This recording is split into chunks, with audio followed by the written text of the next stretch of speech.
It is now clear that the northern youth are resisting bad governance and poor representation as the OK movement keeps spreading widely around the northern area. Welcome to NAIJA Prince News. If this is your first time coming across our channel, please do us a favor by clicking on your subscribe button because that's the only way to encourage and support us. Please, I would love you to pay serious attention to this video and share your own opinion in the comment section. Arewa youth, they beat up Zamfara rep member. Make you see the video.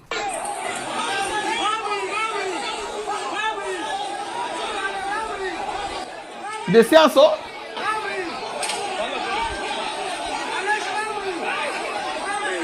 They really beat am. They throw sand though.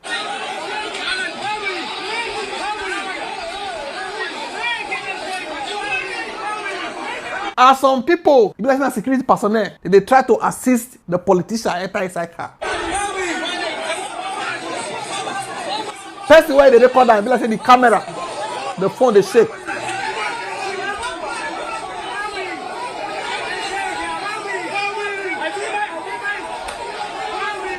When do we Bame? They are beating seriously. Oh. Even the police, they don't feel help. Oh. The security personnel, they don't feel help. I know be smart, you know. See sand, anger. Next, as you can see, Abdul Aziz. Things are going from bad to worse for Bola Tinubu in the north every single day. You go see say some of these campaign materials. Now Tinubu dey side, be like say na war politician where they APC. Now what use am mobilize people. Mo go watch the video now. See am, mo go play am.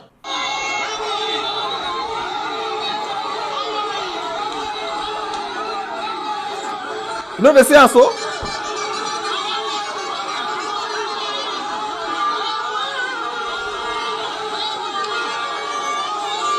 Every resistance. See huh? People are angry though. I hope say our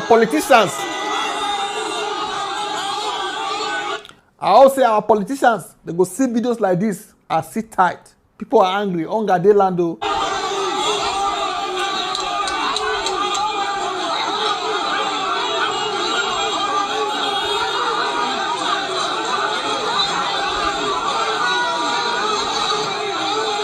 Every resistance.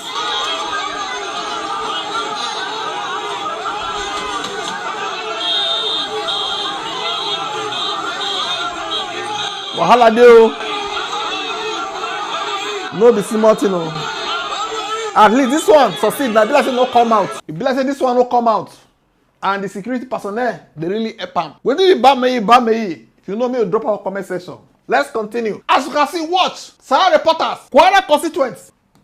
Chase federal lawmaker Ahmed Saba out of Terangi community over poor representation. Our politicians, make una see this, make una fear people. As long as they fear God, oh say una go dey fear people this time. Okay, make we watch.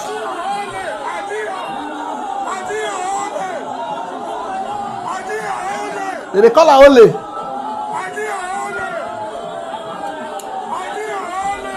Ole.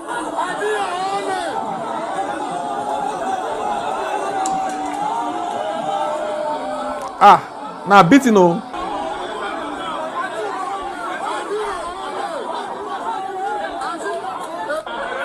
Hey. See am go no be small thing o. See o.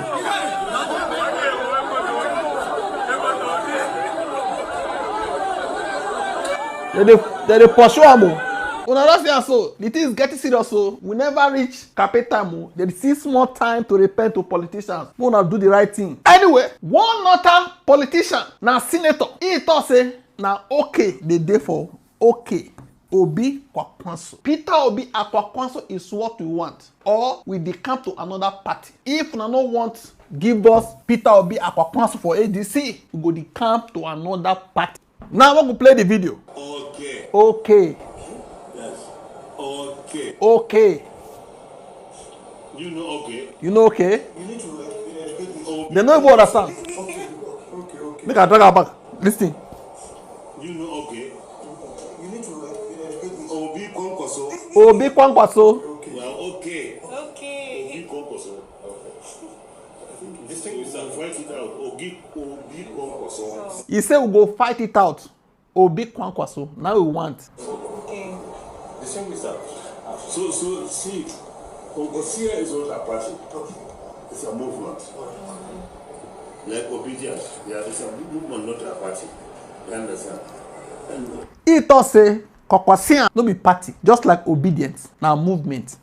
Please, before we continue, do me a favor by clicking on your subscribe button. Just the only way to encourage and support us. The National Publicity Secretary of this new Obedient Kwankwasia movement, sort of the fusion of the two, talking up the movement. But give us your considered analytical assessment. What's your take on that movement and the potential significance that it has at this point?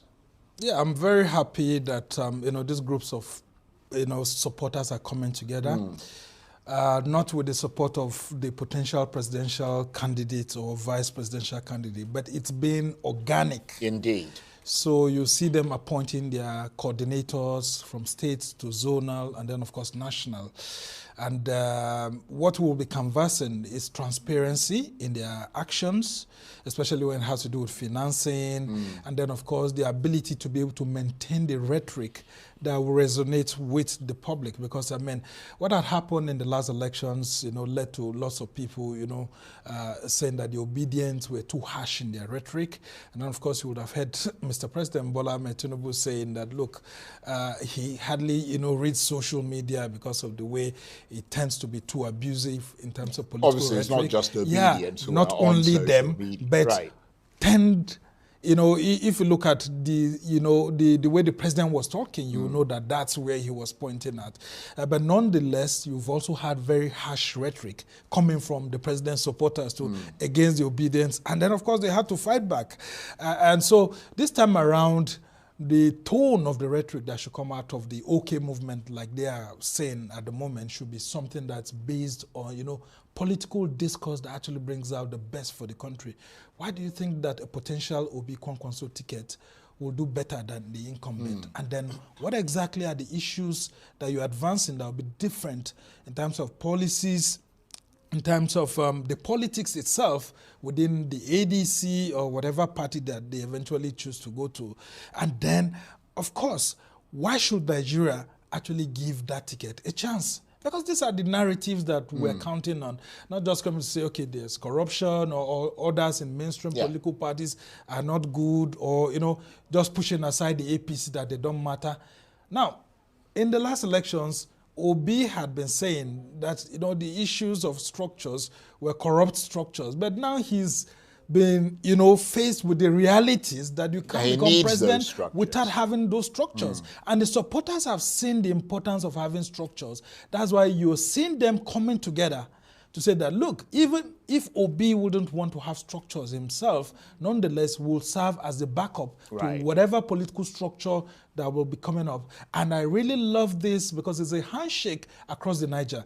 You're having people who politically, over the last 10 to 20 years, have been apart, coming together. If you listen to... it's a hopeful sign, isn't it? Yeah, it's a hopeful sign, and I'm really happy for it because there's some sort of healing that's coming within Nigerian politics. Because if you look at the rhetoric that comes from the East politically and the rhetoric that comes from the North politically, actually it's not been healthy in the past 2 decades. And so if people can organically arrange themselves and promote a ticket that maybe even Obi and Kwankwaso are not even talking about at the moment, I think it's something that's very good. And I will encourage this sort of organic support to come out of the APC, come out of maybe PDP if they're able to solve their problems or so. Because it mustn't be about the political actors, but it could be about the aspiration of what their followers think is the best for the country. And so set an agenda for the potential candidacy of an Obi and Kwankwaso and say, see,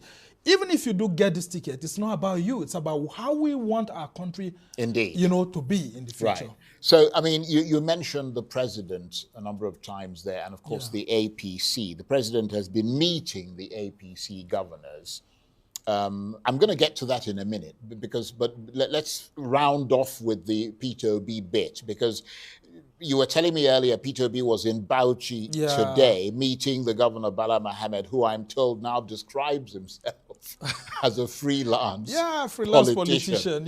What is your reading of all that? Very interesting perspective, and it reminds me of 2022 when I was in that company of Obi where we went around the country, myself with him. The very first place we went to was Bauchi, where we had to even visit the Abubakar Tafawa Balewa, mausoleum. And, some of the visuals about Obi, whenever I take a look at them, I'll see that very first act that Obi took, going around there, and then seeing him going there today again, but this time around not going alone, not going with a few people. When we went there in 2022, Obi was relatively unknown, though the governor hosted him then. But now, Obi was going to the same state, and this time around, going with huge, political weight, and then very strong politicians. I saw the likes of Ben Obi there. The former Abia State Senator, Senator Nyenanya Baribe, and some very top, leaders from the Southeast there, including our own professor who, you've been featuring here. You will see that delegation was actually very, very strong. Very, very strong.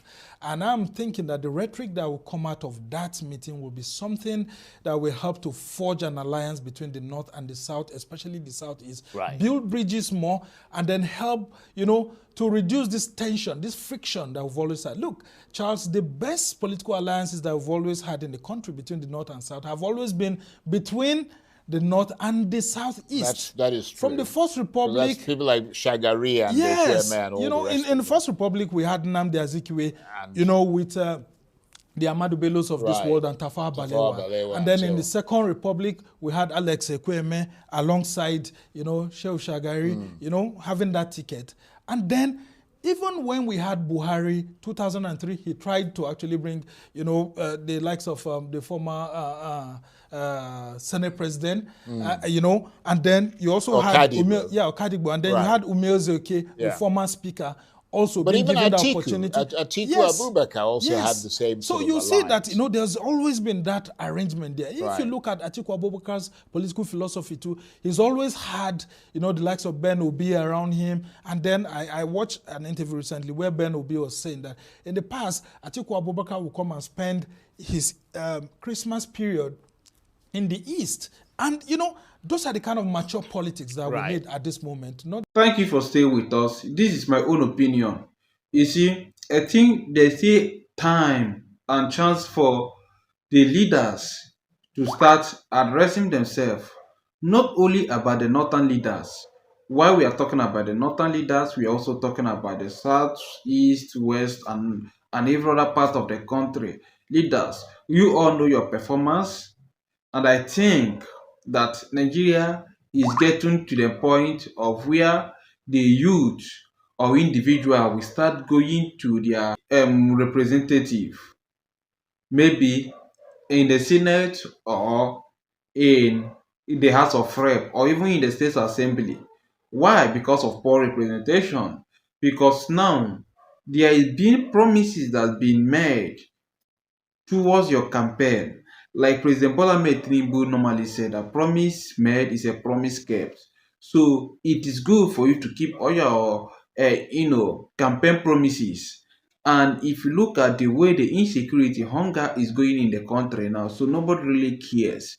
So everybody wants their voice to be heard, and everybody wants a better government. And if you look at what the youth are demanding of these days, they are not even demanding of good road or even constant electricity these days now. They are only demanding and asking for one thing, which is security. And of which, if they could do that, then that will lead to the next phase. So to me, I feel like there's still more time there for the leaders that have been elected to readdress their step. So where you know that you are lacking, you should try to make sure that you are doing the right thing so that you will be friendly with the youth. Because honestly, youth are really getting involved in politics, and they are waking up, not like they are waking up in one, they are waking up in mass. And there's something about Nigeria and Nigerians. If they want to do something, whether motivated or not, once the oppression is too much and they feel like they want to rise against that, how they will rise against it immediately is what you don't know. Like the way the energy, comes in, it look like a force. So to me, if you are being elected in any public office and you know that there are things that you are doing that is not are working accordingly, please readdress your step, because the youth are coming out, and they are not coming out, like normal, they rant in social media. They are coming house to house. It's a campaign ground. Any occasional place that you'll be available to disgrace you, not to clap, not to applaud for you again.